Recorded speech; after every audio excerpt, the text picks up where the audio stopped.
Hi, everybody. Hello. Welcome back. Gosh. Episode 20. It's good stuff. Man, we love this time with you all. And I know. love this time with you. I agree. How's everybody doing out there? If you're listening, we hope you're having a great day. If you can see us, we hope you're having a great day. But what I'm doing is I'm making a little heart shape with my hands. I'm sending you love. Sending out lots of love. We know it's a gift when people tune in. I know. Because you can spend your time anywhere doing anything. So when you're choosing to spend time with us, we are so incredibly grateful. Totally. Thank you. Yes, thank you. Episode 20. I know. We've got a big topic today. It's a big topic. We've kind of gone back and forth on how we were going to talk about this. Yeah. It's so big and so important. And in a real life positivity kind of way, I'm ready to unpack this with Me you. too. Today we're going to unpack the topic of mental wellness. You'll notice I didn't say mental illness. I said mental wellness. And you didn't say mental health either. I You didn't. said mental wellness.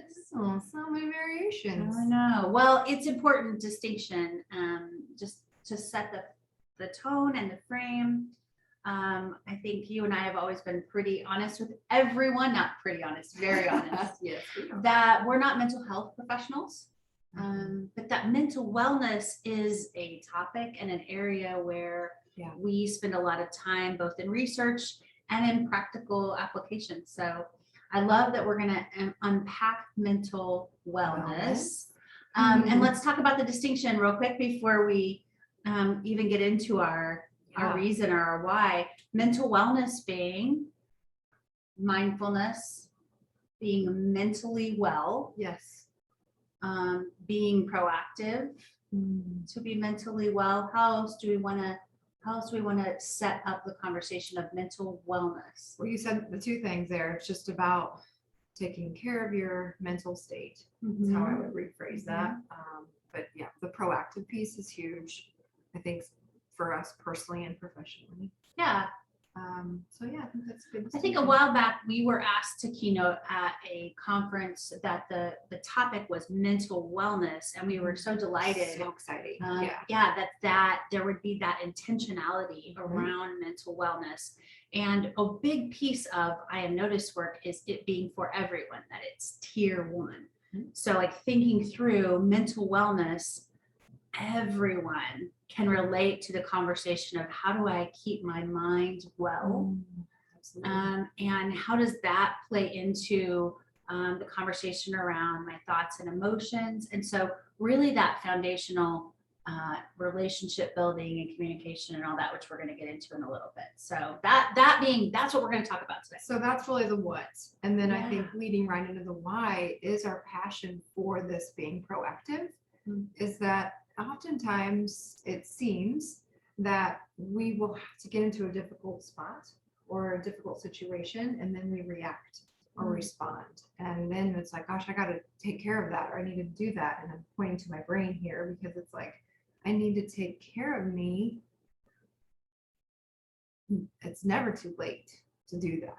But I think the more proactive you can be, it's not even easier if you do take. So I'm trying to come up with the language there. It is essential that we take care of ourselves mentally and physically. When life is good, it's amazing. And when life is hard, it's so helpful. Yeah. So I think what just popped in my mind is like the analogy of putting your own oxygen mask on first. Yes, that's a great example. So that makes sense, right? But when you think about when a airline attendant is telling you that drill, there's not really a crisis happening. So, right, your brain's sitting there processing like, okay, I get you. Yeah, that's where the exits are. That's how I put the mask on my face. But it's really the only time that it really kicks in is when there's truly no oxygen in the cabin and you have to make the choice to put your own oxygen mask on. Thank you for the visual, because I was not able to articulate it. So it's such a good example. I love that word picture. But what would happen if from a real life positivity lens, we could talk about keeping your oxygen at a healthy level so that you could live life that way, not letting it get to the point where there's no oxygen in the cabin, where you have to have it before you put yourself into the arena of who's getting taken care of. So mental wellness really being a proactive approach Yeah. to the realities of life. And gosh, there's a lot of that. So we want to make sure we're talking about that. Absolutely. So that's our why. Yeah. We're talking about it, and I think it's coming off of a extremely long pandemic, and that seems to be just keep hanging in there, and just life. And I think we've always had that. That has been, speaking of the pandemic and this topic, as we kind of move into the next part here, I was actually at a meeting and I talked about our work, and we're busy again. Excuse me, which is exciting. And I think it's showcases the need for the mental wellness piece and taking care of each other and taking care of ourselves. And I said that is something that came out of the pandemic. I think there's more awareness around self and what we need and how we can do that. And that did happen through the pandemic. It's become more prominent. It's always been the case. Yeah. But I am grateful for just more self-awareness around that. Yeah, I think because we slowed down in some areas of our life, it gave us some time. And we slowed down in those really busy areas of trying to get from one thing to the next or doing all the things. Yeah. But what didn't slow down was the amount of information coming in through those devices, those portals that we have. And a lot of that information can be mentally taxing.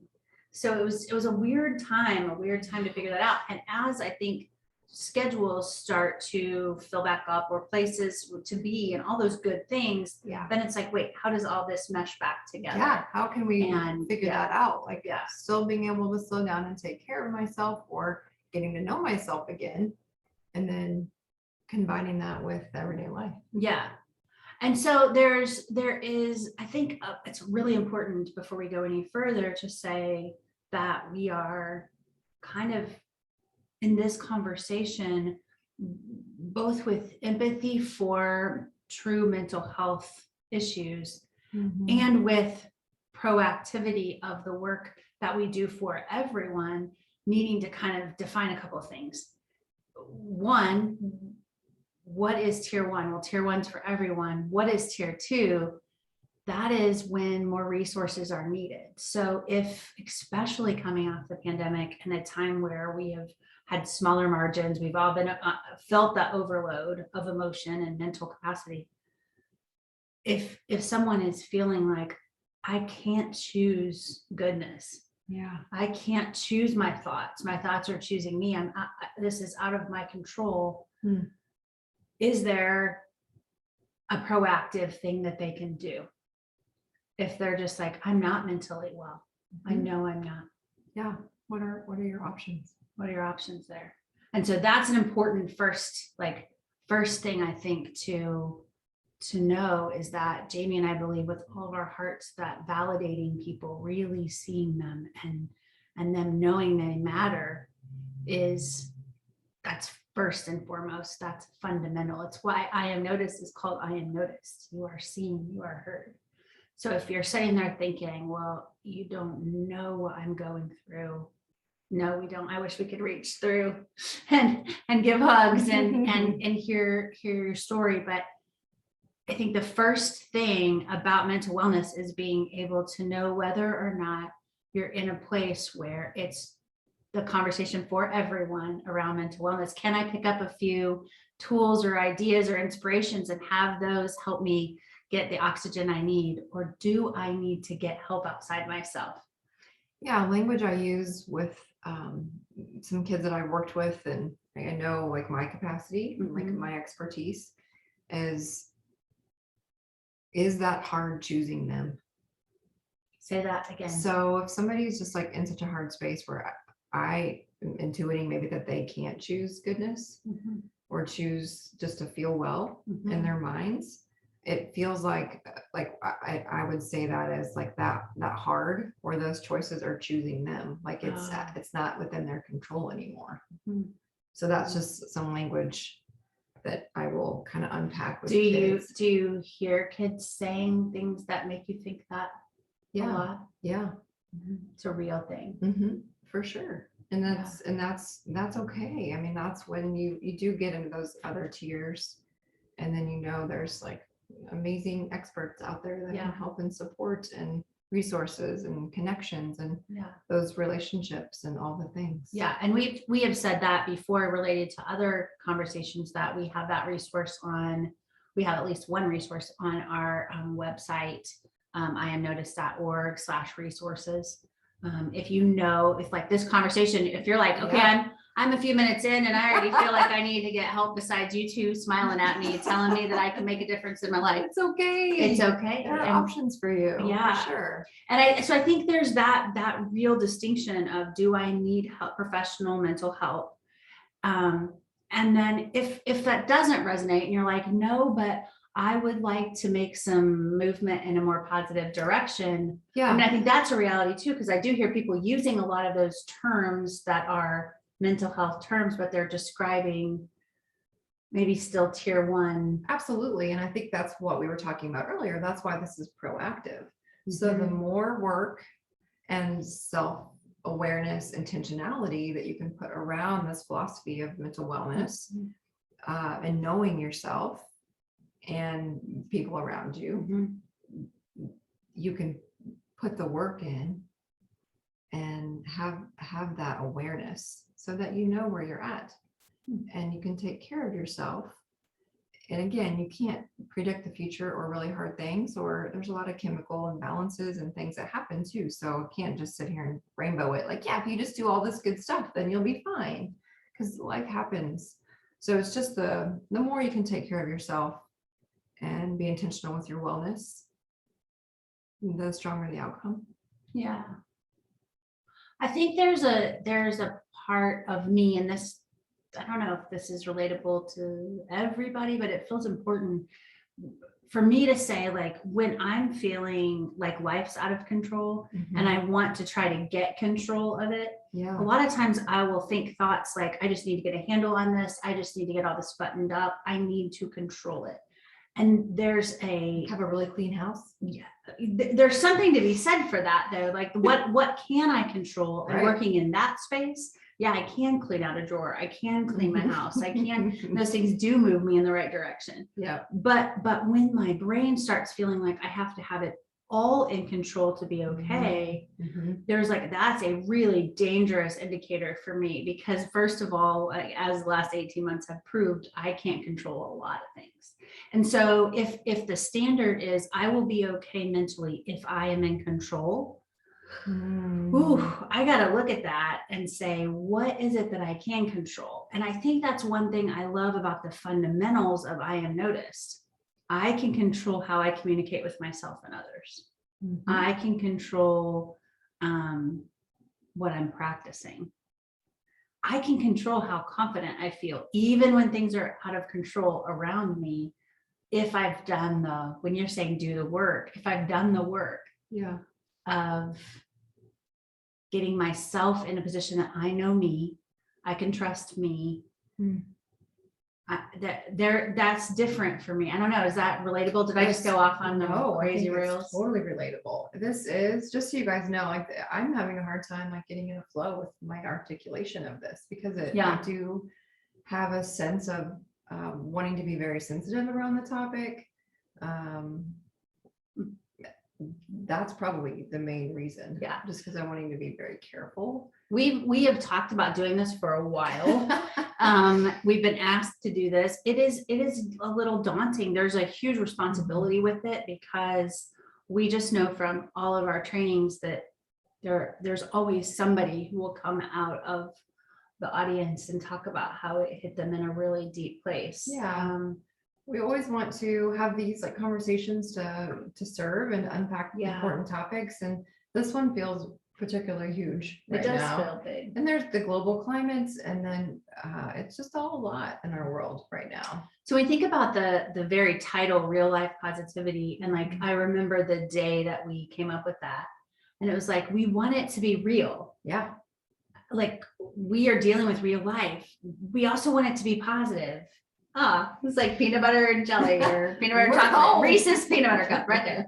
So yeah, so like real life positivity. So it's not that there's not a gravity to the topic. Yeah. It's just that there are tools when it comes to mental wellness that can help us be able to breathe well and know I'm enough.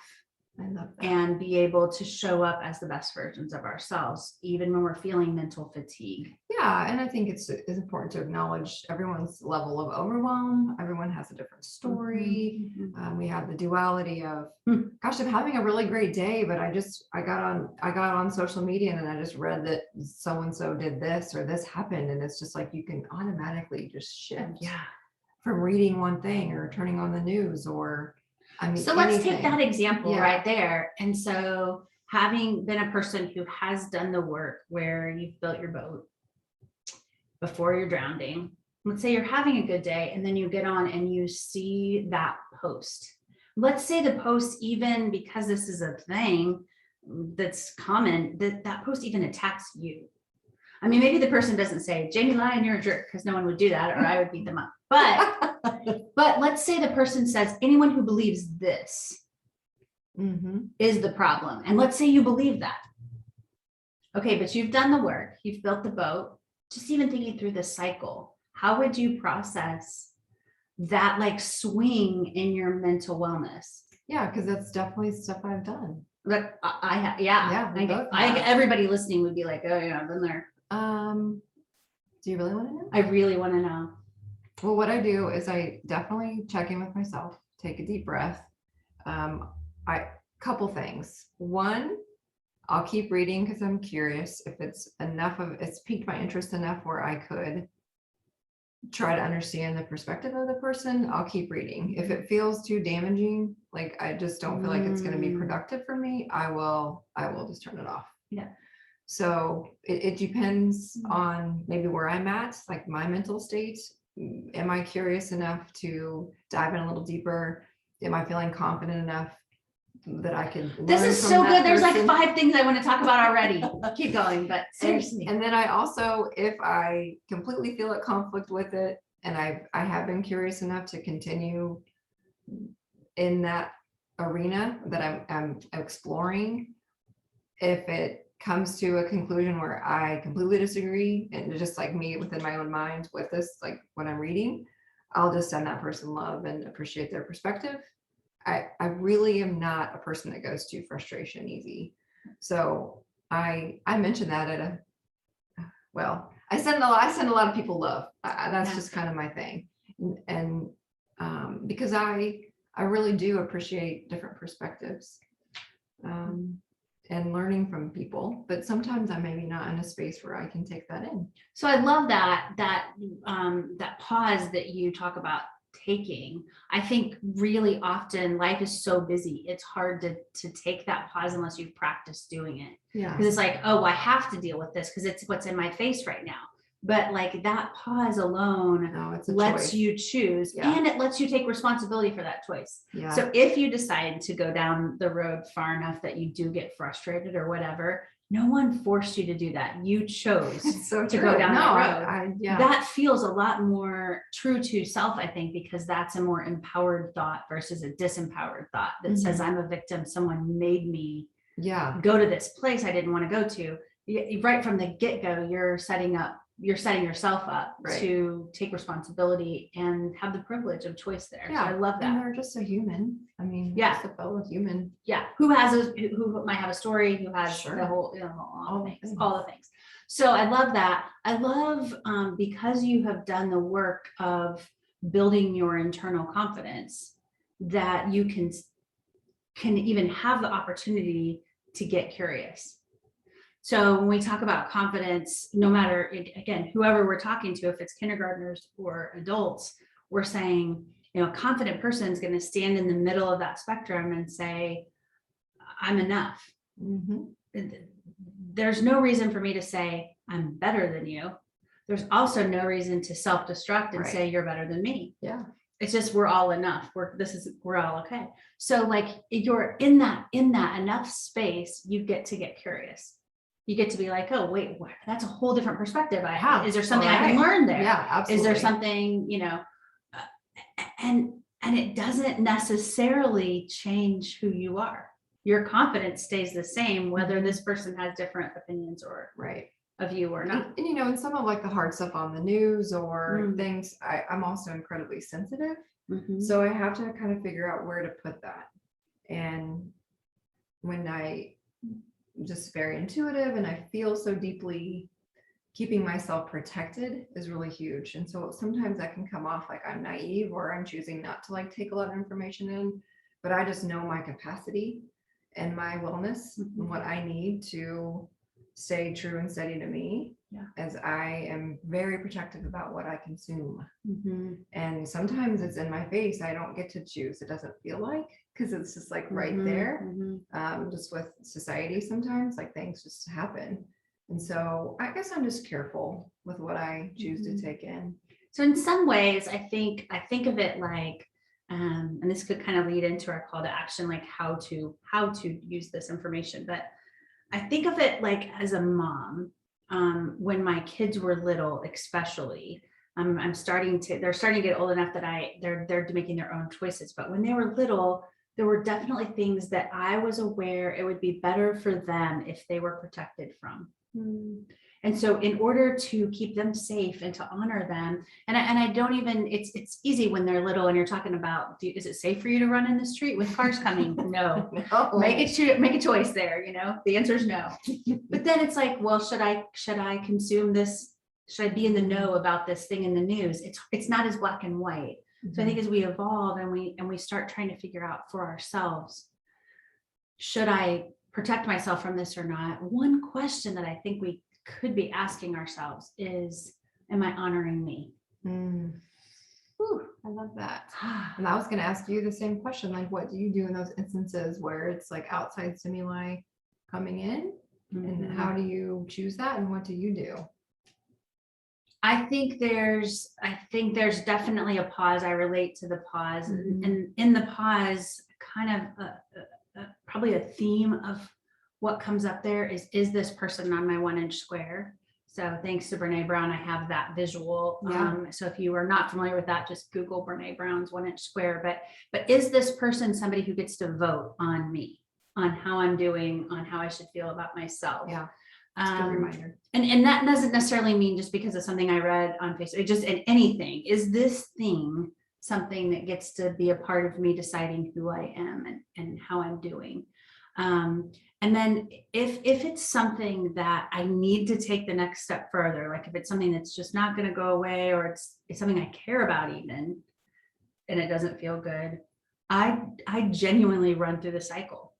Yeah. I mean, so I'm saying, what do I know for sure? What do I want to be here? And if the answer is no, what am I grateful for? What's my purpose in being here? If at that point, I don't have a compelling answer, then you can just that was a choice right there, so I could just step out. You're right. Yeah. But if I'm having to use reframing and like, well, no, I hate this situation. I hate the way this person's treating me, but I do care about my relationships and I am a person of integrity and I need to figure out a way to make this work. Then all I've told myself is I need to go the next step, which is, what do I know for sure about me? And it's literally, what are my I ams? Yeah. I am a person of integrity. I am kind. I am thoughtful. I'm going to be patient.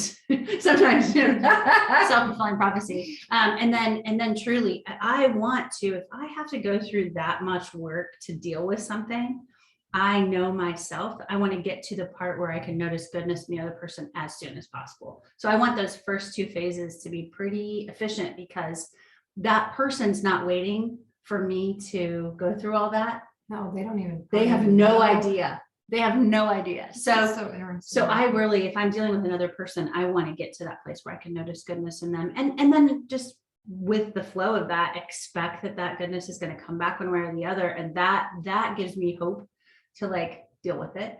And then honestly, if I'm still feeling like I'm dealing with this, not I get to, but I have to, at that point, there's a real big awareness there that this just doesn't match me. Yeah. And I know my reason for showing up every day and the fact that I believe I matter, I want to protect that so much that if I'm still feeling like I'm dealing with something after that much mental work, I have to reevaluate how it fits into my world. So smart. There's so many words in that, and Like it's you. practiced over a lot of time.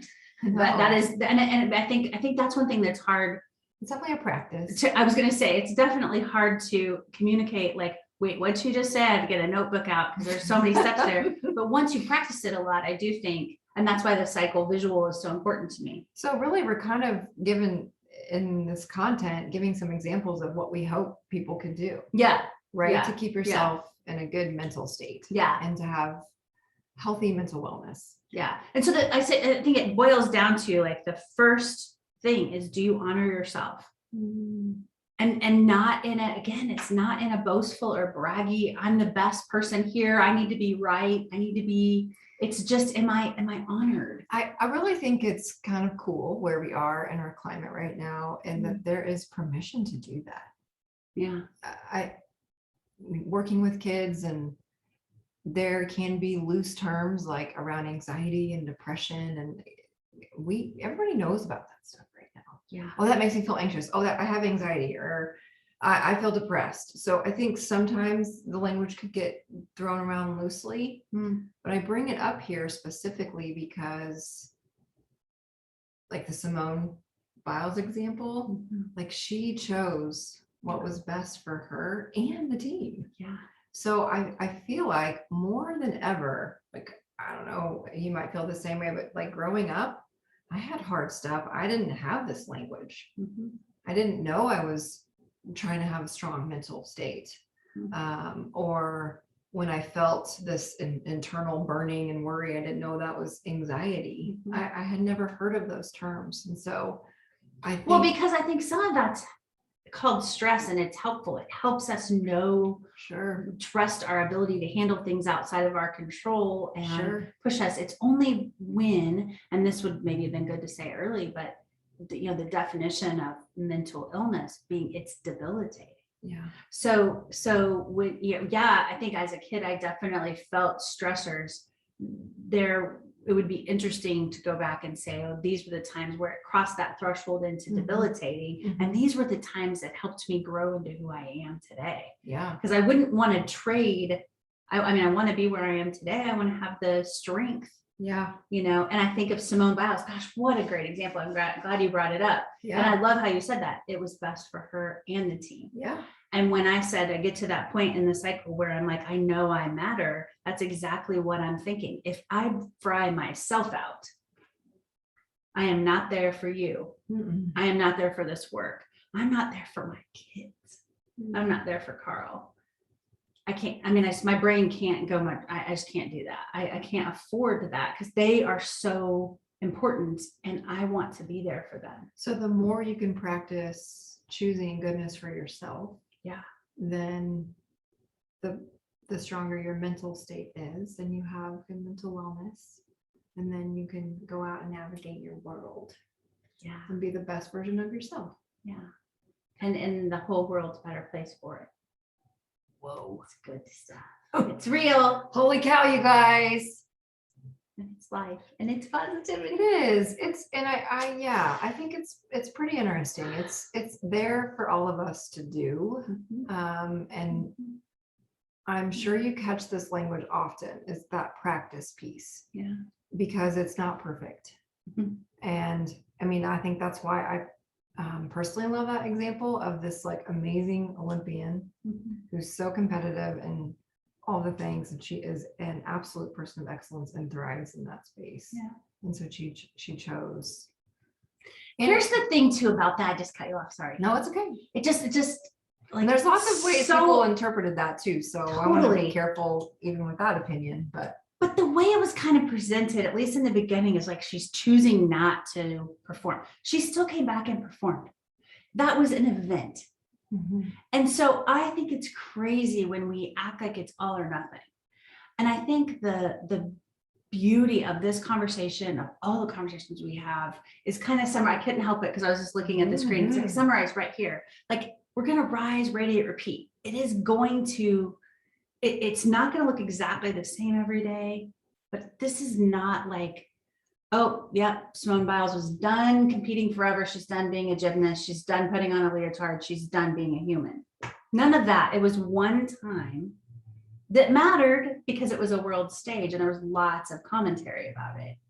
But it wasn't like she was saying, I am No, she was quitting. Just, she had even. such an awareness of her mind and her body and her spirit, and she knows herself so well that I watched an interview with her and she said, I was out there, but I didn't know where I was. Like, Yeah. I didn't understand. I was doing things just because I built those muscles up so much, but it was not safe for me to do that. Yeah. So it's like, there's kind of like what we're saying is choose what's safe for you. So I think that's Yeah. why that's such a cool Like she example. honored herself in that moment Yeah. so that she could keep being herself in the future. Right. She didn't say like, I didn't know that one day who I even was or what I was doing, so I'm never going to do it again. Yeah. She's still going to shine and serve and be. She just needed to get back in a healthy space so that she could move forward. So I hope that one of the things that comes through as a takeaway from this is that pause. I think in the case of Simone Biles in that particular moment in time in that story, the pause was this really big deal because the world was watching and it was not what anybody expected she was going to do. But it really was a pause. It wasn't a finality. Wow. It was a moment in time where she said, I need to honor myself. And I think when things are, maybe it's just a social media post that gets under your skin, it could be a small pause. Or maybe it's everything I'm doing is not working right now. I am going to work every day and I'm trying to, maybe I'm a teacher, I'm trying to serve kids, or maybe I'm trying to help my kids in my own house and nothing is working and I am done and I need to take a night off. I need to go check into a hotel room someplace. I'm taking deep breaths over here. I know. Well, I mean, that's the case, but Yeah. so the pause could look like a million ways. And if it's a little thing and you've practiced it, the pause can happen in almost a nanosecond. But if life is bigger than we can do a brief pause, the pause needs to take as long as the pause needs to take and be as big as it needs to be to honor ourselves and get back on track. So what we're saying is Permission to pause. Permission to pause.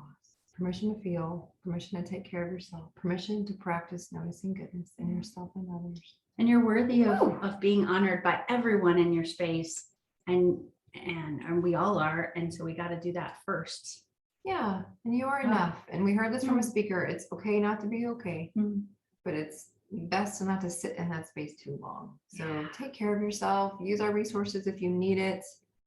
Gosh, we're so grateful for you all tuning in. What a cool conversation. Yeah, we didn't know where that was going to go. We didn't. Thanks for your grace for everyone listening too. Like, I appreciated the pause even in our dialogue today, just allowing the conversation to go where it needed to go, and appreciate you.